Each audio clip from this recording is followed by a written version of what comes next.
हम लोग कुछ क्वेश्चंस लेकर आए हैं। ये बहुत ही इंपॉर्टेंट क्वेश्चन है और सारे क्वेश्चंस आपके माइक्रो इकोनॉमिक्स के हैं। तो माइक्रो इकोनॉमिक्स के कुछ क्वेश्चंस हम लोग करेंगे जो कि जिससे हम लोग कंसेप्ट रिवाइज हो जाएगा कि हम लोग ने पहले क्या पढ़ा। ठीक है, तो पढ़ने से ज़्यादा इम्पॉर्टेंट है उन सब टॉपिक का जो की कॉन्सेप्ट होता है, की पॉइंट्स होते हैं, उसको अपने दिमाग में बार बार रिपीट करना ताकि आपको कंसेप्ट याद रहे और आप क्लास 12 के स्टूडेंट्स हो या बीए के हो या फिर यूजीसी नेट के हो, तीनों के लिए आपको कंसेप्ट भी याद करना ज़रूरी है, उसके डायग्राम्स भी ज़रूरी है, उसके फॉर्मूले भी ज़रूरी है। इसलिए हम लोग क्वेश्चंस करते हैं। ठीक है, देखिए क्वेश्चन हमारा माइक्रो इकोनॉमिक्स है। सबसे पहले हम लोग ने total utility and marginal utility पढ़ा था। ठीक है, टोटल यूटिलिटी सम ऑफ जितने भी सम टोटल मतलब कि U1, U2, U3, U4, UN, ठीक है, जितने भी यूटिलिटी है सबको ऐड कर दीजिए तो क्या बनता है, टोटल यूटिलिटी बनता है। टोटल यूटिलिटी क्या था, जैसे कि यही आपको अगर इतना मालूम है तो अगर आपसे कभी टोटल यूटिलिटी पूछ जाए तो आप बता दीजिएगा U1, U2, U3 मतलब जितने भी यूटिलिटीज है सबको ऐड कर दीजिए, क्या बनता है, टोटल यूटिलिटी बनता है। ठीक है, लेकिन यहाँ पर क्वेश्चन टोटल यूटिलिटीज नहीं, मार्जिनल यूटिलिटी से। ठीक है, किससे, मार्जिनल, जो कि एडिशनल होता है, एडिशनल यूटिलिटी होता है। जैसे कि जब किसी चीज को ऐड करके वन एडिशनल यूनिट से अगर जो यूटिलिटी मिलता है वो क्या हो जाता है, मार्जिनल यूटिलिटी। ठीक है, ये क्या होता है, एडिशनल यूटिलिटी होता है, एडिंग वन यूनिट। ठीक है, तो यहाँ पे देखिए आप यहाँ पे क्वेश्चन ये है कि how is total utility derived from marginal utility. ठीक है, टोटल यूटिलिटी से आपको मार्जिनल यूटिलिटी मतलब आपको टोटल यूटिलिटी निकालना है लेकिन वो मार्जिनल यूटिलिटी से निकालना है। कैसे निकालेंगे, ठीक है, तो टोटल यूटिलिटी अगर आपको निकालना है मार्जिनल यूटिलिटी से तो आपको सारे मार्जिनल यूटिलिटीज को ऐड करना पड़ेगा, तो आपका क्या निकल जाएगा, टोटल यूटिलिटी निकल जाएगा। जब आप सारे मार्जिनल यूटिलिटी को ऐड करेंगे तो क्या निकलेगा, आपका टोटल यूटिलिटी निकलेगा। ठीक है, उसके बाद इसका आंसर आपको क्या हो जाएगा, ए हो जाएगा।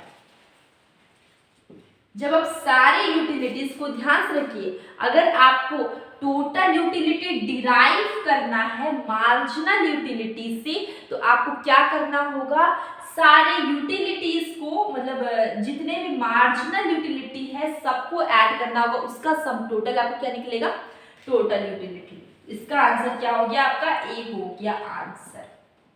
अगर हम सेकेंड क्वेश्चन की बात करें, what happens to marginal utility when total utility is maximum, तो हम लोग ने ये स्टेजेस पढ़े थे कि नहीं पढ़े थे। ये जो क्वेश्चन है ये क्वेश्चन ये यूजीसी नेट के पेपर में पूछा हुआ क्वेश्चन है कि आपको इसका आंसर मालूम होना चाहिए। What happens to marginal utility, marginal utility क्या होता है, जब टोटल यूटिलिटी मैक्सिमम होता है। तो जब टीयू आपका मैक्सिमम होगा तो मार्जिनल यूटिलिटी वहां पर क्या हो जाएगा, कमेंट करके बताइए, 0 हो जाएगा। ठीक है, तो इसका आंसर हो जाएगा जब भी आपका टोटल यूटिलिटी मैक्सिमम होगा आपका मार्जिनल क्या होगा, 0 होगा। अगर आपने नहीं पढ़ा TUMU तो आप मेरे माइक्रो इकोनॉमिक्स के वीडियोस में जाके जरूर देखिए, वहां पर आपको TUMU के बीच का रिलेशन आपको जरूर मिलेगा। वहां पर मैंने 3 टाइप के जो इसकी जो स्टेजेस है रिलेशनशिप में मैंने उसे बताया हुआ है। ठीक है, तो इसका आंसर हो जाएगा आपका MU is 0 जब TU is maximum, when TU is maximum MU is 0। ठीक है, ये हो गया, इसका आंसर हो जाएगा आपका B।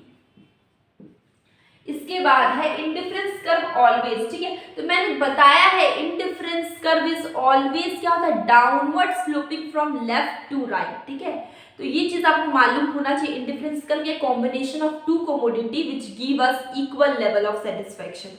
जब दो कमोडिटी का कॉम्बिनेशन होता है जो आपको इक्वल लेवल ऑफ सेटिस्फेक्शन देता है उसको हम लोग इंडिफरेंस कर्व बोलते हैं। और इंडिफरेंस कर्व का मैंने स्केड्यूल डायग्राम मैंने बहुत बार करवाया है, मैंने रिवीजन में भी करवाया है। तो इंडिफरेंस कर्व वेरी सिंपल, आप उसके वीडियोस को देखिए आपको पता चल जाएगा।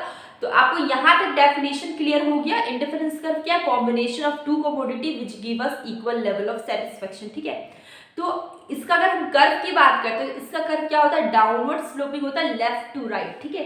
तो आंसर अगर हम देखते हैं slope downwards from left to right, correct answer is A. Slope upward from left to right, this is wrong, तो इसका आंसर हो जाएगा आपका ए। कि इंटरफेरेंस कर्व क्या होता है, downward sloping from left to right. अब हम आते हैं नेक्स्ट क्वेश्चन में। तो आपसे पूछा गया है कार्डिनलिटी मीन्स यूटिलिटी क्या है, ठीक है।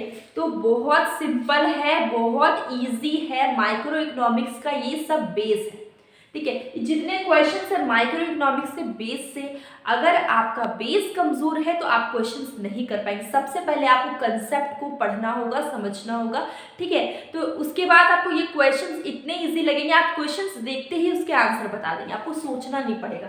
तो जैसे कि ये क्वेश्चंस आपका है कि कार्डिनलिटी मीन्स यूटिलिटी। तो कार्डिनल ऑर्डिनल मैंने पढ़ाया था, कार्डिनल में यूटिलिटी को मेजर करते हैं नंबर के टर्म्स में, लेकिन ऑर्डिनल में मेजर नहीं करते, ऑर्डिनल में सिर्फ रैंक करते हैं। ऑर्डिनल में क्या करते हैं, यूटिलिटी को हम लोग क्या करते हैं, रैंक करते हैं। इसका आंसर हो जाएगा कार्डिनल का मेजर। कार्डिनल में क्या करते हैं, यूटिलिटी को मेजर करते हैं, किसमें, इन टर्म्स ऑफ नंबर। तो आंसर हो जाएगा आपका ए। अगर कार्डिनल की जगह ऑर्डिनल होता तो आप क्या लिखते हैं इसमें, रैंक। ऑर्डिनल में क्या करते हैं, रैंक करते हैं, ठीक है।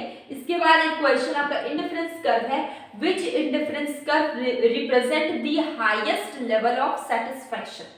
तो हम लोग ने प्रॉपर्टीज ऑफ इंडिफरेंस कर्व तो पढ़ा, जिसमें हम लोग ने पढ़ा कि higher level of indifference curve give higher satisfaction. जितना ज्यादा इंडिफरेंस कर्व हायर होगा उतना ज्यादा सेटिस्फैक्शन भी हायर होगा। तो इसका आंसर क्या होगा, देखिए IC1 IC2 IC3, ठीक है। इसके ऑप्शन से IC1 IC2 IC3। तो जितना ज्यादा इंडिफरेंस कर्व हायर होगा उतना ही हम लोग का सेटिस्फैक्शन हायर होगा, इसलिए इसका आंसर हो जाएगा आपका IC3। आंसर इज IC3, ठीक है। तो आज का ये छोटा सा हम लोग का वीडियो था, जो कि हम लोग ने माइक्रो इकोनॉमिक्स के क्वेश्चंस किए थे। ये क्लास 12 के लिए भी इम्पॉर्टेंट है, क्योंकि जो MCQs आते हैं, या फिर BA के आप स्टूडेंट्स हैं, BCom के हैं, BBA के हैं, MCQs आपके इन्हीं छोटे छोटे क्वेश्चन से बनते हैं, इसलिए इसे करना बहुत इंपॉर्टेंट है।